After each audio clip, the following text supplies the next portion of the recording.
നിശ്ചയമായിട്ടും നമുക്ക് with a fraction of സെക്കൻഡ്സിനകത്ത് PVC മെറ്റൽ യൂസ് ചെയ്തുകൊണ്ട് നമുക്ക് ട്രാൻസാക്ഷൻസ് നടത്താൻ വേണ്ടി സാധിക്കും. സോ ഇറ്റ് ഈസ് കോൾഡ്, അതാണ് ഇതിനെ ഫ്യൂച്ചർ ഓഫ് മണി എന്ന് വിശേഷിപ്പിക്കുന്നത്. അപ്പൊ നമുക്ക് പറയാം ഈ വെബ് 3യുമായിട്ട് ബന്ധപ്പെട്ട് പലതരത്തിലുള്ള ടെക്നോളജികൾ, ആധുനിക ടെക്നോളജികളല്ലേ ഇപ്പൊ പുറത്തു വന്നിരിക്കുന്ന ഒരു സാഹചര്യമുണ്ട്. അപ്പൊ അവിടെയും PVC മെറ്റയ്ക്ക് അതിഭയങ്കരമായ പ്രാധാന്യമാണ് ഉണ്ടാകുന്നത്. കാരണം എന്താണ്, ഈ പുതിയ ടെക്നോളജികളെല്ലാം ബ്ലെൻഡ് ചെയ്യപ്പെട്ടിട്ടുള്ള ഒരേ ഒരു ടോക്കണാണ് ഈ ലോകത്തുള്ളത്.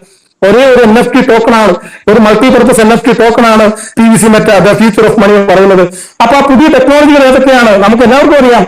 ആർട്ടിഫിഷ്യൽ ഇന്റലിജൻസ് നമ്മൾ കേട്ടു, ദെൻ മെഷീൻ ലേണിംഗ് അല്ലെ, മെഷീൻ ലേണിംഗിന്റെ കാലഘട്ടമാണ്. കാരണം എന്താണ്, ഡ്രൈവർലെസ് കാറുകൾ, അതോടൊപ്പം തന്നെ നമ്മളെ ചികിത്സിക്കുന്നതിന് വേണ്ടി റോബോട്ടുകൾ, ഇന്ന് ഡോക്ടർമാരുടെ ജോലി ചെയ്യുന്ന ഒരു അവസ്ഥ. അപ്പൊ ഇവരെ പഠിപ്പിക്കണ്ടേ, ഈ കാര്യങ്ങൾ പഠിപ്പിക്കണമല്ലോ. അപ്പൊ അതിന്റെ കാര്യത്തിന് വേണ്ടി എന്ത് ചെയ്യാം, ഈ മെഷീൻ ലേണിംഗിന്റെ കാര്യത്തിൽ PVC മെറ്റ യൂസ് ചെയ്യാം. അതുപോലെ ഓട്ടോമേഷൻസ്, അതുപോലെ internet of things, IoT, extended reality, brain computer interface, 3D modelling and reconstructions, spatial and edge computing, ഇങ്ങനെ നീളുകയാണ്. ഒരു നീണ്ട നിര തന്നെ പുതിയ പുതിയ പുതിയ പുതിയ ടെക്നോളജികൾ ഇപ്പൊ ഉണ്ടാവുകയാണ്. ശരിക്കും പറഞ്ഞാൽ ഫ്രണ്ട്സ്, ഇനി വരാൻ പോകുന്ന ഒരു കാലഘട്ടം എന്ന് പറഞ്ഞാൽ കഴിഞ്ഞ 100 വർഷക്കാലങ്ങളിൽ ഉണ്ടായ പുരോഗതി വരുന്ന ഒരു കൊല്ലം കൊണ്ട് നടക്കുന്ന ഒരവസ്ഥയിലേക്ക് നമ്മളിപ്പോ മാറുകയാണ്. അങ്ങനെയെങ്കിൽ ഈ വക കാര്യങ്ങളിലെല്ലാം PVC മെറ്റ ഉപയോഗിക്കാൻ കഴിയുമെങ്കിൽ നമുക്ക് ഏറ്റവും കൂടുതൽ PVC മെറ്റ നേടാൻ കഴിയുന്ന 2 പ്രോസസ്സുകൾ, PVC മെറ്റയുമായി ബന്ധപ്പെട്ട 2 പ്രോസസ്സുകൾ, seed funding and token farming. എന്താണ് ഈ 2 പ്രോസസ്സുകൾ എന്ന് നമുക്കൊന്ന് മനസ്സിലാക്കേണ്ടതായിട്ടുണ്ട്. സീഡ് ഫണ്ടിങ് ചെയ്താൽ എന്താണ് നമുക്ക് കിട്ടുന്ന ഗുണം? അപ്പൊ ആ ഗുണത്തിലേക്ക് നമ്മൾ പറയുമ്പോൾ നമ്മൾ അടിസ്ഥാനപരമായി മനസ്സിലാക്കേണ്ട കാര്യം, 1.5 ബില്യൺ ആണ് ശരിക്കും PVC മെറ്റയുടെ ടോട്ടൽ സപ്ലൈ. ഇതിന്റെ 1.5 ബില്യൺ ആണ് PVC മെറ്റയുടെ ടോട്ടൽ സപ്ലൈ. ഇതിന്റെ 80% സിസ്റ്റമാണ് ഹോൾഡ് ചെയ്യുന്നത്. സിസ്റ്റം അത് എന്ത് ചെയ്യുകയാണ്, നമ്മൾ നേരത്തെ സൂചിപ്പിച്ചു, ഈ ടെക്നോളജികളിലെല്ലാം എന്തുണ്ട്, ഇതിന് ഉപയോഗക്രമങ്ങളുണ്ട്. അപ്പൊ അതുമായിട്ട് ബന്ധപ്പെട്ട നിരവധി പ്രോജക്റ്റുകൾ, കോൺട്രാക്റ്റുകൾ, ബാക്കിയുള്ള കാര്യങ്ങളെല്ലാം സിസ്റ്റം കൈകാര്യം ചെയ്യുന്നുണ്ട്. 20% സിസ്റ്റം ഔട്ട്സൈഡിലേക്ക് കൊടുക്കുന്നത്. അപ്പൊ നാളെ ലോകം കീഴടക്കാൻ പോകുന്ന ഭാവിയുടെ പണമാകുന്ന PVC മെറ്റയുടെ പാർട്ട്ണറായി മാറുവാൻ ഈ സീഡ് ഫണ്ടിങ് എന്ന് പറയുന്ന പ്രോസസ്സിലൂടെ നമുക്ക് സാധിക്കുന്നു എന്നുള്ളതാണ് ഏറ്റവും വലിയ പ്രത്യേകത. അപ്പൊ പലരും ആലോചിച്ച് നോക്കിയേക്കാം, ഇങ്ങനെ ഒരു പാർട്ട്ണർ ആകുന്നതുകൊണ്ട് എന്താണ് നേട്ടം കിട്ടുന്നത്? ആ നേട്ടം കിട്ടുന്നത് എന്താണെന്ന് ചോദിച്ചു കഴിഞ്ഞാൽ, ഈ സിസ്റ്റം നേരത്തെ ബിറ്റ്കോയിന് ശേഷം ഇൻട്രൊഡ്യൂസ് ചെയ്ത എതേറിയം, ആ എതേറിയം എന്ന് പറയുന്ന ക്രിപ്റ്റോ കറൻസിയുടെ കാര്യങ്ങൾ കൊണ്ടുവരുന്ന സമയത്തും ഈ പാർട്ട്ണർഷിപ്പ് അനുവദിച്ചിരുന്നു. സുഹൃത്തുക്കളെ, ഇന്ന് അവരൊക്കെ സഹസ്ര കോടീശ്വരന്മാരാണ്. അപ്പം അത് നോക്കണം, ആ എതേറിയത്തിന്റെ ആ ഒരു കാര്യത്തിൽ മാത്രമാണ്. ഇവിടെ 6ഓളം പ്രോജക്റ്റുകൾ, 6ഓളം $1 ട്രില്യൺ ഇൻഡസ്ട്രികൾ, അതിന്റെ ഒക്കെ നമുക്ക് ലാഭവിഹിതം ഭാവിയിലേക്ക് കിട്ടാത്ത തരത്തിലുള്ള ഒരു പാർട്ട്ണർഷിപ്പ് ഇവിടെ സിസ്റ്റം നമുക്ക് തരുന്നു എന്ന് കരുതി ഈ പാർട്ട്ണർഷിപ്പ് കണ്ടിന്യൂസ് ആയിട്ട് നമുക്ക് വന്നുകൊണ്ടിരിക്കുമെന്ന് ആരും വിചാരിക്കേണ്ട. കാരണം അതിനെല്ലാം ഒരു കണക്കുണ്ട്. ആ കണക്കും പ്രകാരമുള്ള കാര്യങ്ങൾക്ക് അത് മാത്രമേ ഉള്ളൂ. പക്ഷെ ഇപ്പൊ നമ്മൾ ഭാഗ്യവാന്മാരാണ്. ഇപ്പൊ നമുക്ക് സംബന്ധിച്ച് എന്താണ്, നമുക്ക് ആ പാർട്ണർഷിപ്പ് ലഭിക്കുന്ന ഒരു സാഹചര്യത്തിലാണ് നമ്മൾ നിൽക്കുന്നത്. ഓക്കെ, അങ്ങനെയെങ്കിൽ നമുക്ക് നോക്കാം എങ്ങനെയാണ് സീഡ് ഫണ്ടിങ് ചെയ്യുക, എന്താണ് സീഡ് ഫണ്ടിങ് ആണ് ടോക്കൺ ഫാമിംഗ് എന്നിവ ചെയ്യുമ്പോൾ എന്താണ് നമുക്കുള്ള ഒരു സെക്യൂരിറ്റി. നമുക്കറിയാം ഇത് ഡിജിറ്റൽ കറൻസിയാണ് അല്ലെ, തീർച്ചയായിട്ടും. അപ്പൊ അത് നമുക്ക് ബാങ്കിന്റെ അക്കൗണ്ടിൽ കൊണ്ട് സൂക്ഷിക്കാൻ പറ്റില്ല. പിന്നെ എവിടെയാണ് നമ്മൾ സൂക്ഷിക്കുക? ഇത് സൂക്ഷിക്കുന്നതിന് വേണ്ടി വാലറ്റുകളുണ്ട്. ആ വാലറ്റ് ത്രൂവിലാണ് നമുക്കിത് സൂക്ഷിക്കാൻ വേണ്ടി കഴിയുക. അപ്പൊ ശരിക്കും നമ്മൾ എന്താണ് ചെയ്യുക, നമ്മൾ പ്ലേ സ്റ്റോറിൽ നിന്ന് ഇതിന്റെ വാലറ്റ്, ട്രസ്റ്റ് വാലറ്റ് നമ്മൾ എന്ത് ചെയ്യുന്നു, ഡൗൺലോഡ് ചെയ്യുന്നു. ആ ട്രസ്റ്റ് വാലറ്റ് നമ്മൾ ഡൗൺലോഡ് ചെയ്യുമ്പോൾ, ഓരോരുത്തരും ഡൗൺലോഡ് ചെയ്യുമ്പോൾ അതിന് ഒരു 12 രഹസ്യ വാക്കുകൾ കിട്ടും. അതിന് സീക്രട്ട് ഫ്രേസ് എന്നാണ് പറയുക. അപ്പൊ മനസ്സിലാക്കേണ്ട കേസ്, A എന്ന് പറയുന്ന വ്യക്തി ഡൗൺലോഡ് ചെയ്യുമ്പോൾ കിട്ടിയ സീക്രട്ട് ഫ്രേസ് അല്ല B എന്ന് പറയുന്ന വ്യക്തി ഡൗൺലോഡ് ചെയ്യുമ്പോൾ കിട്ടുന്നത്. ഇത് ഡിഫറെന്റ് ആയിരിക്കും. ഇത് അറിയാവുന്ന വ്യക്തിക്ക് മാത്രമേ ഈ വാലറ്റ് തുറക്കാൻ കഴിയുള്ളൂ. ഈ വാലറ്റിനകത്താണ് നമ്മൾ എന്ത് മേടിച്ചു വെച്ചേക്കുന്നത്, PVC മെറ്റ മേടിച്ചു വെച്ചേക്കുന്നത്. എന്താണ് ശരിക്കും അതുകൊണ്ടുള്ള ഒരു ഗുണം എന്ന് പറയുന്നത്, അത് അറിയാവുന്ന വ്യക്തി ഈ ഭൂമിയുടെ കീഴിൽ നമ്മൾ മാത്രമാണ്. അപ്പൊ നമ്മൾക്ക് മാത്രമേ ഇത് കൈകാര്യം ചെയ്യാൻ വേണ്ടി സാധിക്കുള്ളൂ. വേറൊരു വ്യക്തിക്ക് കൈകാര്യം ചെയ്യാൻ വേണ്ടി സാധിക്കില്ല. അപ്പൊ എന്നെ കൊണ്ട് കഴിയില്ല. കാരണം എന്താണെന്ന് ചോദിച്ചാൽ, എന്റെ ഗ്രൂപ്പിൽ ആയിരക്കണക്കിന് ആളുകളുണ്ട്, പക്ഷെ അവരുടെ സീക്രട്ട് ഫ്രേസ് എനിക്കറിയില്ല. അതുകൊണ്ട് എന്താന്ന് ചോദിച്ചിട്ടുണ്ട്, എനിക്ക് അവരുടെ വാലറ്റ് തുറക്കാനോ ഒരു കാര്യമോ ചെയ്യാനോ സാധ്യമല്ല. അപ്പൊ ഇത് വളരെ സേഫ്റ്റി ഉള്ള ഒരു കേസാണ്. അതുകൊണ്ട് തന്നെ ഈ 12 സീക്രട്ട് ഫ്രേസുകൾ വളരെ സൂക്ഷ്മതയോടുകൂടി കൈകാര്യം ചെയ്യണം. നമ്മൾ വീടിന്റെയൊക്കെ ആധാരമൊക്കെ എന്താണ് കൈകാര്യം ചെയ്യുന്നത് പോലെ അതിനേക്കാൾ പ്രാധാന്യത്തിൽ നമ്മൾ എന്ത് ചെയ്യണം, ഇത് എഴുതി സൂക്ഷിക്കണം. നഷ്ടപ്പെട്ടു പോകരുത്. ദയവ് ചെയ്ത് ഇത് മറ്റൊരാളുടെ പക്കലേക്ക് പാസ് ചെയ്യരുത്.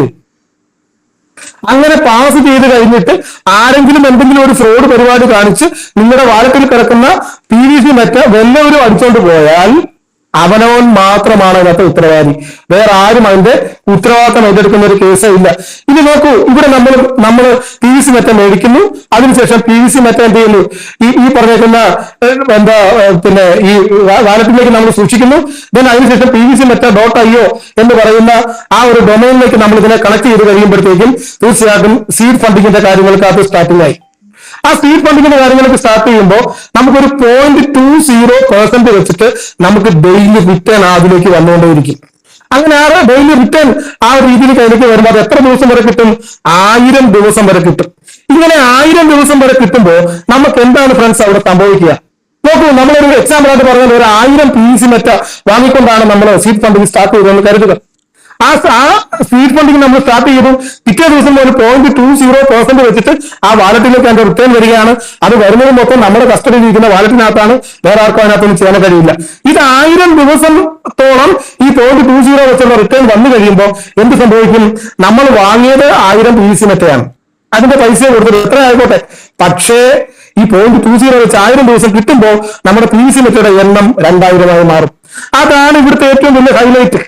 ബാക്കി ഏതൊരു സ്ഥലത്തും നമ്മൾ വാങ്ങുമ്പോൾ നമ്മൾ വാങ്ങിയ എണ്ണം മാത്രമേ നമുക്ക് വിൽക്കാൻ വേണ്ടിയുള്ളൂ, അതല്ലാണ്ട് വേറൊന്നും കൂടി ഇല്ല. വീണ്ടും നമ്മൾ വാങ്ങിച്ചെങ്കിലേ അടുത്ത എണ്ണം കൂടുന്നുള്ളൂ. പക്ഷെ ഇവിടെ പുതിയതായിട്ട് വാങ്ങാതെ നമ്മൾ വാങ്ങിയതിന്റെ ഇരട്ടി നമുക്ക് വിൽപ്പനയ്ക്ക് വിധേയമാക്കാൻ വേണ്ടി കഴിയുന്നു. അതുകൊണ്ട് തന്നെ ഇതിനകത്ത് 2 കാര്യങ്ങൾ ഇവിടെ സംഭവിക്കുകയാണ്. ഇതിന്റെ എന്താണ്? എണ്ണവും വർദ്ധിക്കുന്നു, ദെൻ വിലയ്ക്ക് തീർച്ചയായിട്ടും മാറ്റം വരും. കാരണം 2025 തൊട്ടാണ് PVC മെറ്റ അതിന്റെ യഥാർത്ഥ സ്വഭാവം കാണിക്കാൻ പോകുന്നത്. ഇപ്പൊ അപ്ഡേഷൻ മൂഡിലാണ് ശരിക്കും PVC മെറ്റ നിൽക്കുന്നത്. 2025 തൊട്ട് ഈ ടെക്നോളജിയിലേക്ക് എല്ലാം ഇത് കൂടുതലായിട്ട് ഇംപ്ലിമെന്റ് ചെയ്യുന്ന ഒരു സാഹചര്യത്തിലേക്ക് വരും. PVC മെറ്റയുടെ വില ഒരു പക്ഷേ നാളെ ഒരു അവസരത്തിൽ ബിറ്റ്കോയിനേക്കാൾ മുകളിലേക്ക് പോകുന്ന ഒരു അവസര കാര്യങ്ങളിലേക്ക് എത്തിച്ചേരുന്ന കാര്യത്തിൽ യാതൊരു സംശയവും വേണ്ട. അപ്പൊ നോക്കുക, നമുക്ക് ഈ 0.20 വെച്ചുള്ള റിട്ടേൺ നമ്മൾ വാങ്ങിയതിന്റെ ഇരട്ടി നമുക്ക് വിൽക്കാൻ വേണ്ടി നമുക്ക് ലഭിക്കുന്ന ഒരു സാഹചര്യം ഉള്ളത് കൊണ്ട് 100% ഈ ബിസിനസ് എപ്പോ തുടങ്ങിയാലും ഇതൊരിക്കലും നഷ്ടത്തിലാകുന്ന ഒരു ബിസിനസ് അല്ല. കാരണം നമ്മൾ ജ്വല്ലറി പോയി 1 പൗണ്ട്സ് ഗോൾഡ് മേടിച്ചു, അത് വിൽക്കാൻ വേണ്ടി ചെന്നപ്പോഴാണ് മനസ്സിലായത് 1 പവനല്ല 1.5 പവൻ ഉണ്ടായിരുന്നു എന്നൊക്കെ ഒരു അവസ്ഥ വരുവാണെങ്കിൽ, സ്വർണ്ണത്തിന് ഇത്തിരി വിലക്കുറവാണെങ്കിൽ നമുക്ക് ടെൻഷൻ വരുമോ? നമുക്കൊരിക്കലും ടെൻഷന്റെ ആവശ്യമില്ല അല്ലെ? എന്ന് പറഞ്ഞതുപോലെ 1000 എണ്ണത്തിന് പൈസ കൊടുത്തേക്കുന്ന ഒരു വ്യക്തി 2000 എണ്ണം വിൽക്കാനായിട്ടുള്ള സാഹചര്യം സിസ്റ്റം ഒരുക്കി കൊടുക്കുന്നു. ഇനി സിസ്റ്റം എങ്ങനെയാണ് ഇത് കൊടുക്കുന്നതെന്നും നമ്മൾ നേരത്തെ പറഞ്ഞു. നിരവധി കോൺട്രാക്ടുകൾ സിസ്റ്റത്തിനുണ്ട്. 80% 1.5 ബില്യന്റെ 80% സിസ്റ്റത്തിന്റെ കയ്യിലുണ്ട്. അത് ഉപയോഗിച്ചിട്ട് പലതരത്തിലുള്ള കോൺട്രാക്ടുകൾ സിസ്റ്റം കൈകാര്യം ചെയ്യുന്നു. അതിനകത്തൂടെ വലിയ വമ്പൻ ലാഭം സിസ്റ്റം ഉണ്ടാകുന്നുണ്ട്. നമ്മുടെ സിസ്റ്റത്തിന്റെ പാർട്ണറാണ്. അതുകൊണ്ട് സിസ്റ്റം എന്ത് ചെയ്യുന്നു? അവരുടെ ലാഭത്തിന്റെ ഒരു വിഹിതം കൂടെ നമുക്ക് 1000 ദിവസക്കാലങ്ങൾ തരുന്നു. അങ്ങനെ നമ്മുടെ മുതലും ലാഭം കൂടെ ചേർത്ത് നമ്മൾ മുടക്കിയതിന്റെ ഇരട്ടി നമുക്ക് നേടാനായിട്ടുള്ള ഒരു സാഹചര്യത്തിലേക്ക് തരുന്നു. ദെൻ കഴിഞ്ഞ കാലഘട്ടങ്ങളിൽ ഇത്രയും മാത്രമായിരുന്നു സിസ്റ്റം തന്നിരുന്നെങ്കിലോ ഇപ്പോഴാണെന്നുണ്ടെങ്കിൽ അതിനൊരു 20 ലെവലുകളിൽ നിന്ന്, എന്നുവെച്ചാൽ ഇത് അറിഞ്ഞു കേട്ട് ധാരാളം ആൾക്കാർ ലോകമെമ്പാടും വരികയാണ്. അപ്പൊ നോക്കൂ, ഒരു 20 ലെവലുകളിൽ നിന്ന് നമുക്ക് അതിന്റെ ഇൻസെന്റീവും കൂടെ കിട്ടിക്കൊണ്ട് ഈ സീഡ് ഫണ്ടിങ്ങിന്റെ സ്പീഡ് വർദ്ധിപ്പിക്കാനുള്ള ഒരു കരിയർ സിസ്റ്റം നമ്മുടെ മുമ്പിൽ തരുന്നു. അതിന്റെ ഫസ്റ്റ് ലെവലിൽ നിന്ന് 20%, സെക്കൻഡ് ലെവലിൽ നിന്ന് 19%, തേർഡ് ലെവലിൽ നിന്ന് 18%, അങ്ങനെ വന്ന് 20ാമത്തെ ലെവലിൽ നിന്ന് നമുക്ക് 1%. ശരിക്കും പറഞ്ഞു കഴിഞ്ഞാൽ നമ്മൾ ഇവിടെ ഒന്ന് പരിശ്രമിച്ചു കഴിഞ്ഞു കഴിഞ്ഞാൽ നമുക്ക് 100% നല്ല നിലയ്ക്ക് റിട്ടേൺസ് ഉണ്ടാക്കാൻ കഴിയുന്ന ഒരു സാഹചര്യം ഇപ്പം സീഡ് ഫണ്ടിങ്ങിന്റെ കാര്യങ്ങളിൽ സിസ്റ്റം തുറന്നു വന്നിരിക്കുന്നു. ദെൻ അതിനുശേഷം നമ്മൾ നോക്കുകയാണെങ്കിൽ ടോക്കൺ ഫാമിംഗ്. ആ ടോക്കൺ ഫാമിങ്ങിന്റെ കാര്യത്തിലേക്ക് വരുമ്പം നമുക്കൊരു 100 USDT പ്ലസ് അതിന് വേണ്ട സർവീസ് ചാർജ് ആയിട്ടുള്ള BNB കൂടെ നമുക്ക് വേണം. അപ്പം അങ്ങനെ നമ്മൾ ചെയ്തു കഴിഞ്ഞാൽ എന്തായി? ടോക്കൺ ഫാമിങ്ങിലേക്ക് നമുക്ക് കണക്ട് ചെയ്യുന്ന കാര്യങ്ങൾക്ക് നമ്മുടെ ട്രസ്റ്റ് വാലറ്റ് ത്രൂവിൽ നമുക്ക് കണക്ട് ചെയ്യാൻ വേണ്ടി സാധിക്കും. ഇതെല്ലാം കൂടെ നമ്മൾ ചേർത്ത് വെച്ച് നമ്മൾ നോക്കുമ്പോഴത്തേക്കും ഏതാണ്ട് ഒരു 18,500 രൂപ ഉണ്ടെങ്കിൽ നമുക്കൊരു മിനിമം എന്ത് ചെയ്യാം? ഒരു അക്കൗണ്ടിന്റെ കാര്യങ്ങൾക്ക് ഓപ്പൺ ചെയ്യാൻ വേണ്ടി കഴിയും. ഇവിടെയും നമുക്ക് 0.20 വെച്ചിട്ട് 1000 ദിവസം നമുക്ക് കിട്ടുന്ന ഒരു അവസ്ഥയുണ്ട്. അപ്പൊ ശരിക്കും ഈ 1000 ദിവസം കൊണ്ട് എന്താവും? ഈ 100 USDT എന്ന് പറയുന്നത് 200 USDT ആയിട്ട് അതും ഇരട്ടിയായിട്ട് മാറും. അതിന്റെ തക്കതാവുന്നുള്ള PVC മെറ്റയിലേക്ക് നമുക്ക് ട്രാൻസ്ഫർ ചെയ്ത് നമുക്ക് എന്ത് ചെയ്യാം? അതായത് USDT PVC മെറ്റ പെയറിലാണ് ശരിക്കും ടോക്കൺ ഫാമിങ്ങിന്റെ കാര്യങ്ങൾ ചെയ്യുന്നത്. ഇവിടെയും നമുക്ക് വാങ്ങിയതല്ല നമുക്ക് വിൽക്കാൻ വേണ്ടി കിട്ടുന്നത്. എത്രയാണോ വാങ്ങിയത് അതിന്റെ ഇരട്ടി വിൽക്കാനായിട്ട് കിട്ടുന്ന ഒരു സാഹചര്യത്തിലേക്ക് നമ്മൾ പോകുന്നു. അപ്പോഴാണ് ഈ അടുത്ത സമയത്ത് എന്ത് ചെയ്തേക്കുന്നത്? PVC മെറ്റ പുതിയൊരു ഓഫർ കൊണ്ടുവന്നത്. അതിന്റെ പേര് ഏർലി ബേർഡ് ഓഫർ എന്നാണ്. എന്റെ ഈ സെഷന്റെ അവസാന സമയത്തിലേക്ക് ഈ ഏർലി ബേർഡ് ഓഫറിന്റെ ഗുണം എന്താണെന്ന് ഞാൻ പറയുന്നുണ്ടാവും. അങ്ങനെയെങ്കിൽ അതിലേക്ക് പോകുന്നതിന് മുമ്പായിട്ട് ഒന്ന് രണ്ട് കാര്യങ്ങൾ നിങ്ങളുടെ ശ്രദ്ധയിലേക്ക് കൊണ്ടുവരാൻ ഞാൻ ആഗ്രഹിക്കുന്നു. ഈ അടുത്ത സമയത്ത് വന്ന ചില ലേറ്റസ്റ്റ് ന്യൂസുകൾ. PVC മെറ്റ എന്ത് ചെയ്യാൻ പോകുന്നു? ഒരു പുതിയ യൂണിവേഴ്സ് തന്നെ സൃഷ്ടിക്കാൻ വേണ്ടി പോകുന്നു.